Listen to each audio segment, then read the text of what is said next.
Hello everyone and welcome back to my AFL Fantasy Round 20 review. This week was a very good week for me. My team did very well. I scored 2478 and I ranked 60th for the round.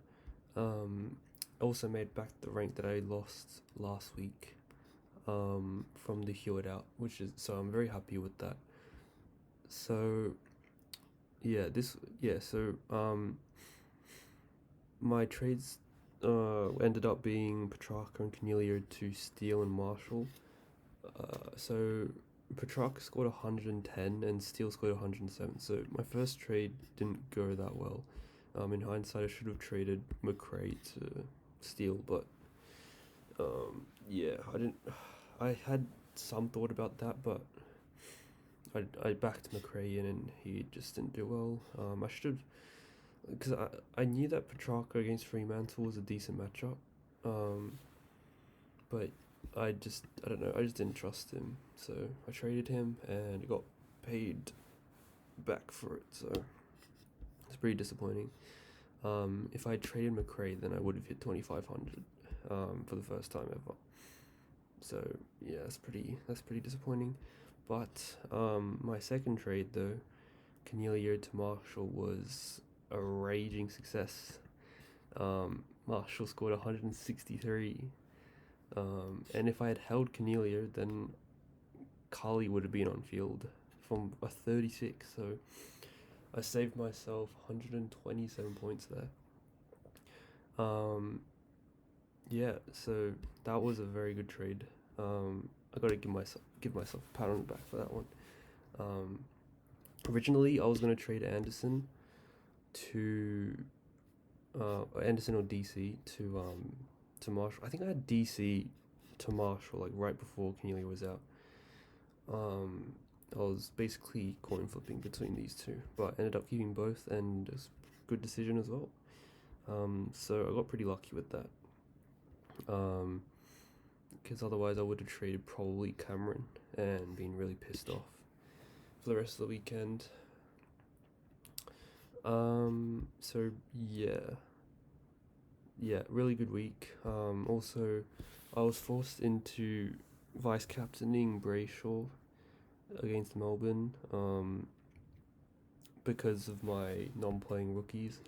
I had Teakle and Skinner, and then Carmichael, Medisub, and they were all in the same game on Saturday, the first Saturday slot.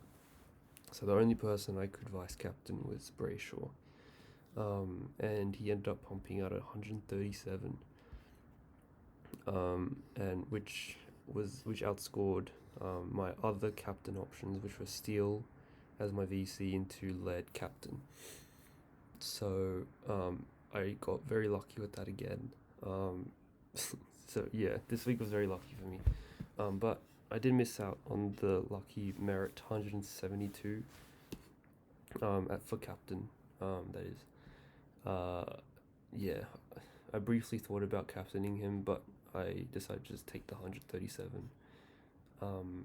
But looks like I should have, because Merritt had a massive second half, almost outscored Brayshaw in that second half alone, with 135 points.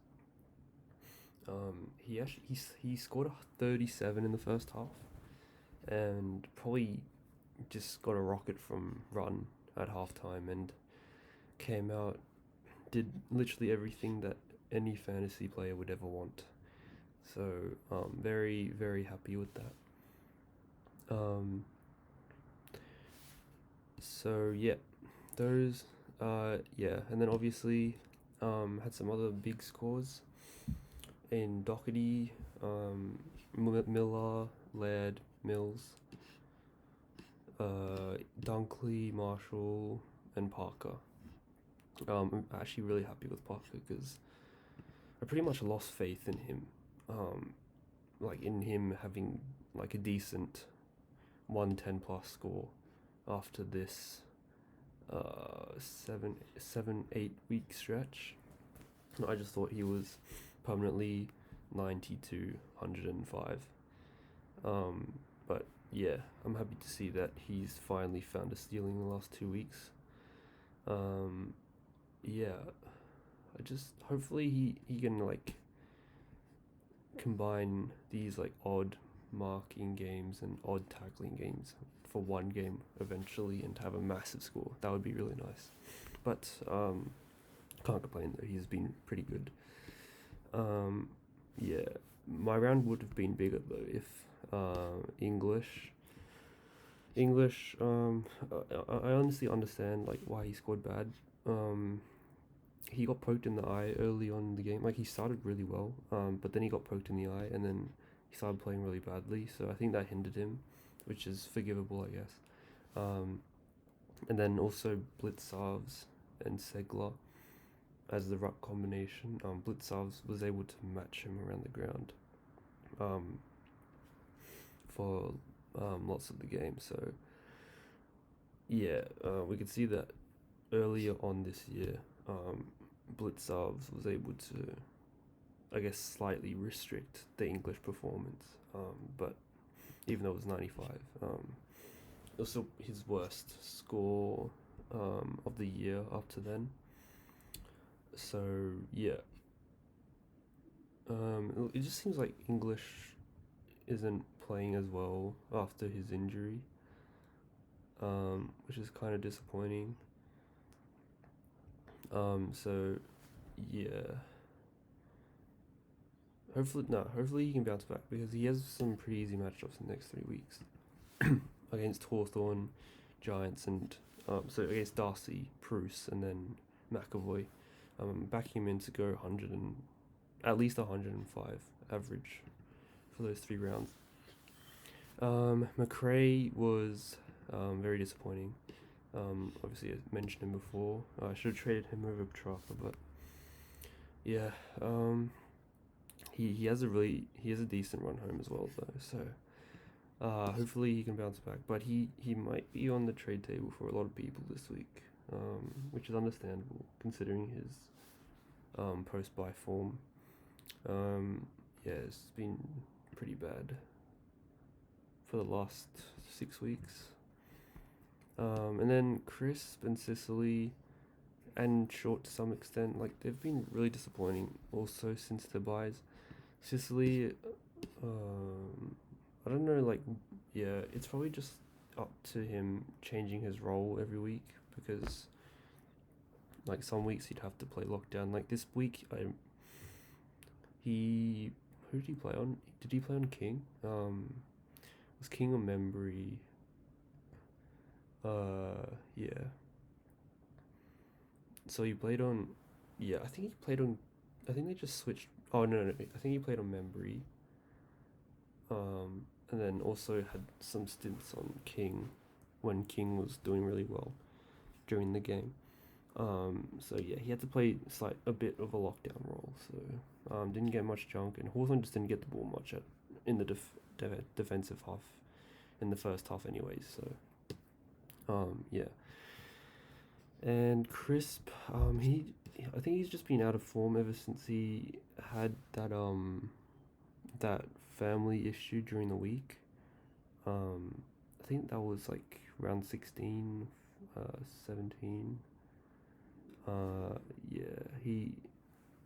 Yeah, I think maybe that could be the reason for his drop in form, but I don't want to speculate about anything. But yeah, hopefully he'll be fine.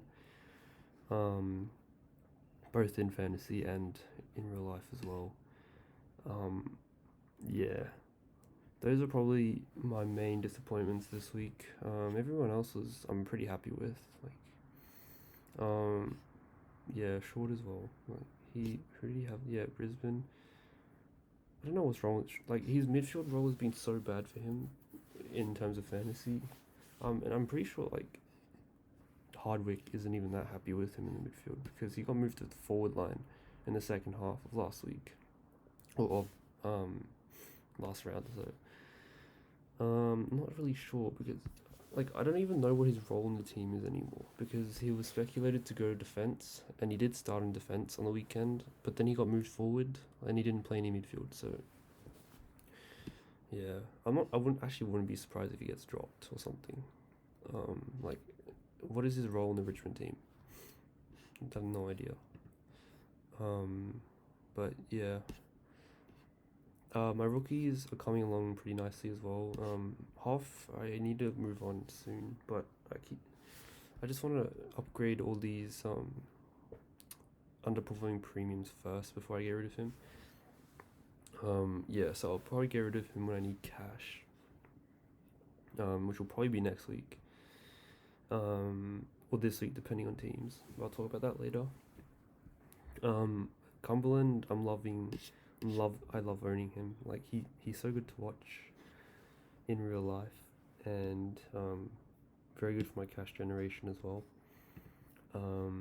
Holland was pretty good as well, and Cully is gonna get suspended. I'm not even disappointed about that though, because I can use him as a loop. Because Teakle and Skinner, yeah, kind of unreliable. Carmichael, his points per minute is ridiculous. He scored 46 from 40% game time. And I don't know why Collingwood don't play him. Like, surely he's better than some of the players for the Collingwood team. But now that Adams is injured, I hope Carmichael will come in and take his spot, because when he did play in the midfield, he did this from 61% game time. So McRae better put him in, or he might bring in Finlay McRae. But I had to wait for teams on that. Butler, I think this is his top score for the year, so can't complain with that. But yeah, that was my team for round 20. So cash generation going well, and team as a whole going alright, decently. Hopefully this week isn't an anomaly for my scoring. Hopefully the team can keep going like this for the final 3 weeks of the year. But yeah, so yeah, I'll move on to round 21.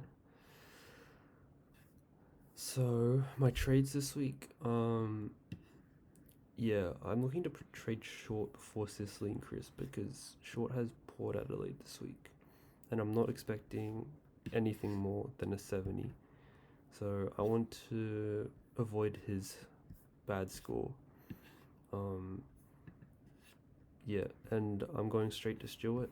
That's pretty much locked in. Like, I really want to get Stewart this week, because he will be top 6 defender for the next 3 weeks, because of how badly the defenders have been going. And he has some pretty decent matchups against St Kilda, Gold Coast, and West Coast. Yeah, 2 at GMHBA Stadium as well, where he has scored 157 and 169. So hoping I can benefit from one of those scores for the last 3 weeks. But my second trade is a bit harder, so I'm not really sure exactly what I'm going to do with my second trade right now. I've thought about downgrading Hoff, but like that's not going to improve my team that much this week. And I have enough money to do an upgrade, so yeah, just like don't see the point in downgrading this week when I can do an upgrade and gain some more points. Yeah, so my trade out targets, apart from Short, Anderson, originally I was going to, like, I was set on trading Anderson out, but like I could loop him with Carmichael now with Cully suspended, and if Carmichael scores an 80, then I'll be happy with that, and bench Anderson. But if he doesn't, I can just bring Anderson on. But he has Sydney this week, so it's something to think about. If teams don't go the way I expect them to, then I'll probably trade Anderson. But at the moment, this is how I'm planning it. Yeah, Carmichael obviously depends on who comes in for Adams. Hopefully he comes in and this is a straight swap. Other trade out targets are Crisp and Sicily, but there aren't any good defenders that I want. Thought about Brayshaw, but I like the matchups this week for these two. I don't think it's worth trading them to Brayshaw, who is not guaranteed to do well, even though he has Collingwood. Like, I think he'll go maybe 105, but Sicily and Crisp could also do that as well. Even though Sicily hasn't shown much, he's playing at Utah Stadium, which is Big Park, against Gold Coast. So I think I'll trust him for another week. If he does badly this week, look, his fixtures are so good. Like, I don't know how I can justify trading him at the moment, but yeah, and Crisp also has Melbourne this week. If he does badly against Melbourne, then yeah, he's definitely getting traded because he has Sydney and Carlton the last 2 weeks. But yeah, I'm just gonna assume that his bad scoring has been because of his opponents. So Essendon and Port Adelaide obviously Port Adelaide is really hard to score against. And Essendon recently have been restrictive as well, so yeah, and before that he was scoring fine against the easier teams, and Melbourne is an easier team, so hopefully he can go at least 85 or 90 this week. That's all I want from him, hopefully a 90. And yeah, McRae has been out of my team for a few hours this week. Yeah, so I had him gone for Oliver. Let's just do this. Yep. So I had him gone for Oliver because I think Oliver will go really big against Collingwood this week. So Oliver is one of my targets. But Hewitt's injury apparently is worse than it seemed initially. So let's just have a look at the trends of these Carlton midfielders. So ever since Hewitt went out in round 19, Walsh has gone 102, 128, and Cripps has gone 121, 139 after going just 80s past month. So obviously Hewitt hugely benefits Cripps. So if Hewitt is out for the rest of the season, I might actually just upgrade McRae to Cripps. Walsh also I'll consider, but Hewitt and Cripps are like for inside midfielders, and Cripps has just seemed to take Hewitt's role and on top of his own role, which is seen a very big spike in his scoring. Let's just have a look at Kennedy. 105, 97. Yeah, he hasn't benefited much. I think he's just stuck with his old role. I think Chara's also gone up a lot as well with his scoring. Yeah, if you're looking for an underpriced option, Chara's pretty good, but yeah, I wouldn't recommend him. If you want a cheap option, I would get Dan Hanbury. He's so cheap. But he does have Geelong, Brisbane, and Swans, so yeah, don't do that. Yeah, so those are probably my trade out targets this week. My potential captaincy options, I'm looking at captaining Laird, who's got the last game of the round against West Coast.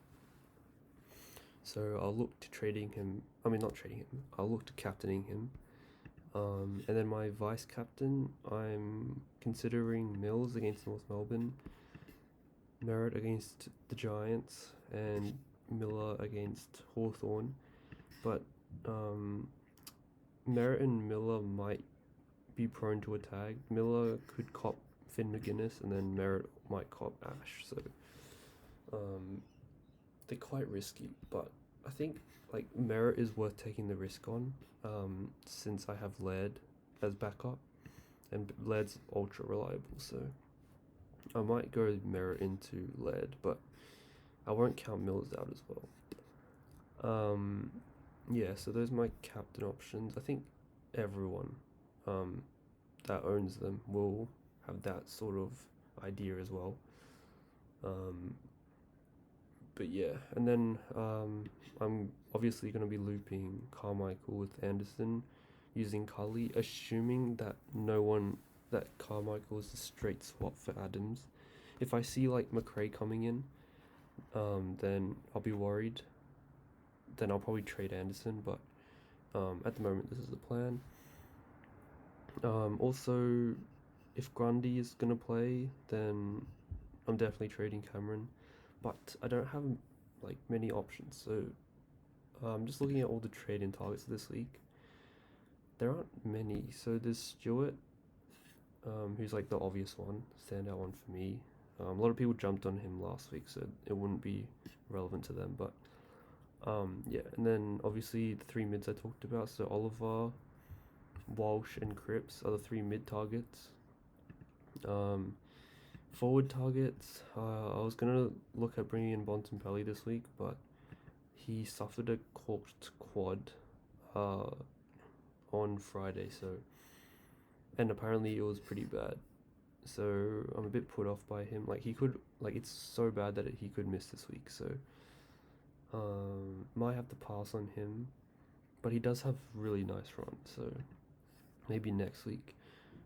Bailey Smith, I've also considered him. I think a lot of his owners are pretty mad at him right now. And like some are looking to trade him out, but like 65 against Geelong, I think it's forgivable, but that's coming from a non-owner, so it might have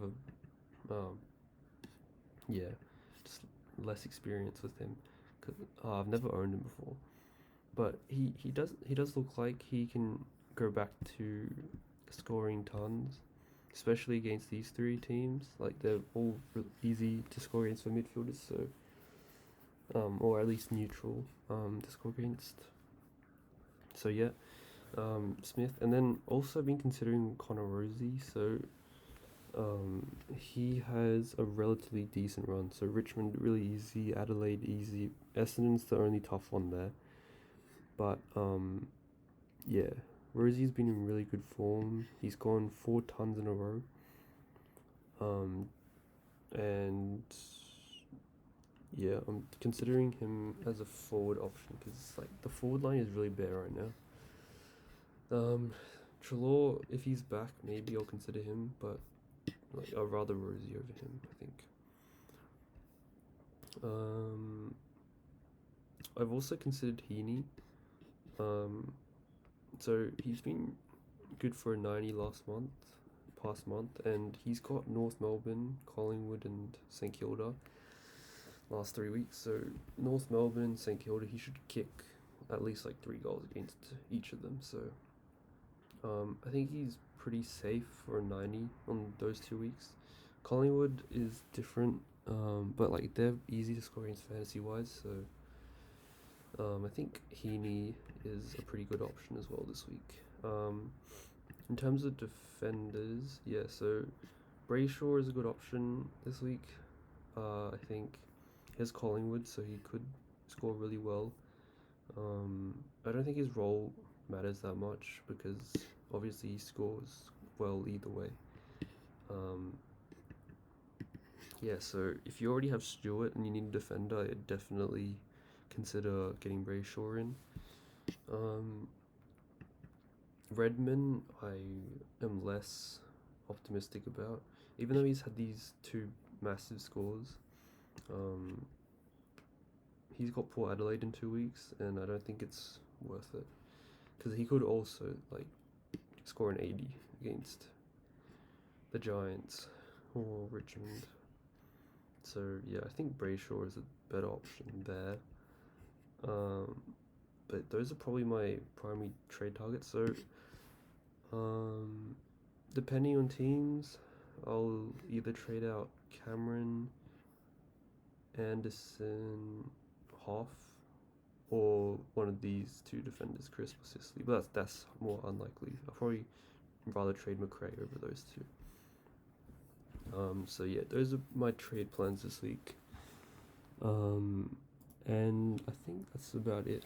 So, yeah, hopefully, hopefully my team can continue to do good and not go back to being a team of spuds. So, I wish you guys all luck for this week in the league semi-finals. And yeah, I'll talk to you guys next week. Make sure to leave any questions in the comments below.